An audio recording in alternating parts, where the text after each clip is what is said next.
Buhay pa pala ang kapatid kong ampon. Hindi naman ako nagkamali ng kuya. Si Ruel Vernal, ipinanganak bilang Norberto Paranada Venancio noong Setyembre 8, 1946 sa Maynila, ay isang kilalang kontrabida at aktor sa pelikulang Pilipino. Sa loob ng halos 3 dekada, naging tanyag si Vernal sa kanyang malalakas na pagganap sa mga pelikulang aksyon at drama kung saan madalas siyang gumanap bilang pangunahing antagonist.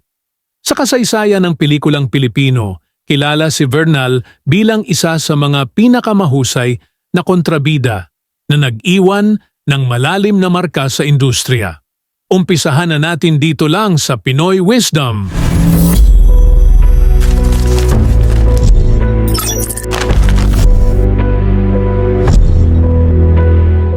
Si Ruel Vernal ay nagmula sa isang simpleng pamilya at bago siya pumasok sa industriya ng pelikula, nagtatrabaho siya upang matustusan ang kanyang mga pangangailangan. Hindi naging madali ang kanyang pagsisimula sa showbiz, ngunit sa kabila ng mga hamon, natuklasan ni Vernal ang kanyang potensyal bilang isang aktor. Nagsimula siya bilang isang extra at bit player, subalit hindi nagtagal, napansin siya ng mga direktor dahil sa kanyang kahanga-hangang presensya at natatanging acting skills. Noong dekada 70s, nagsimulang umangat ang pangalan ni Ruel Vernal matapos niyang makuha ang papel bilang Dado sa pelikulang Insiang 1976 na idinirehe ni Lino Broca. Ang kanyang pagganap bilang isang abusadong karakter ay kinilala ng kritiko at nagbigay sa kanya ng Best Supporting Actor Awards mula sa Metro Manila Film Festival at Gawad Urian. Ang tagumpay na ito ay nagbukas ng mas maraming oportunidad para kay Vernal na gumanap sa mas malalaking papel sa mga kilalang pelikula. Bukod sa Insiang, kabilang din sa kanyang mga notable films ang Cain at Abel, 1982, Roman Rapido, 1983, at Angela Marcado, 1980. Sa bawat pelikula, ipinakita ni Vernal ang kanyang versatility bilang aktor, kaya't siya ay naging isa sa mga pinakakilalang kontrabida sa kanyang panahon. Ang kanyang matipuno at intimidating na itsura kasama ng kanyang malalim na boses ay naging perpektong kombinasyon para sa mga papel na kanyang ginampanan.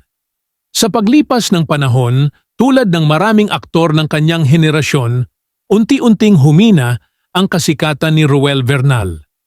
Sa pagpasok ng 2000, nagsimula ng magbago ang takbo ng industriya ng pelikula. At kasabay nito, bumaba rin ang mga oportunidad para kay Vernal.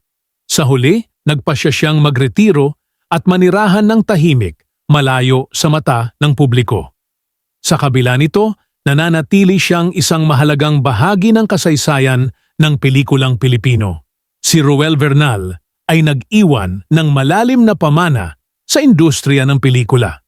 Sa kanyang 3 dekadang pagganap bilang kontrabida, naipakita niya ang kahalagahan ng karakter na ito sa bawat pelikula.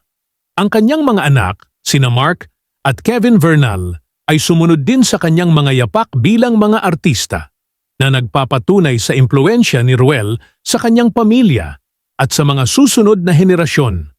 Ngayon, si Ruel Vernal ay isang iconic na pangalan sa pelikulang Pilipino, isang simbolo ng husay, dedikasyon at pagiging epektibong kontrabida.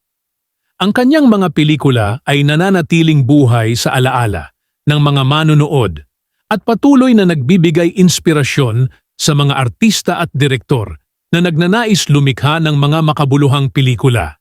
Salamat sa inyong panunood. Huwag kalimutang mag-subscribe para sa mas marami pang kwento tungkol sa ating mga iniidolo. Hanggang sa muli, dito lang sa Pinoy Wisdom.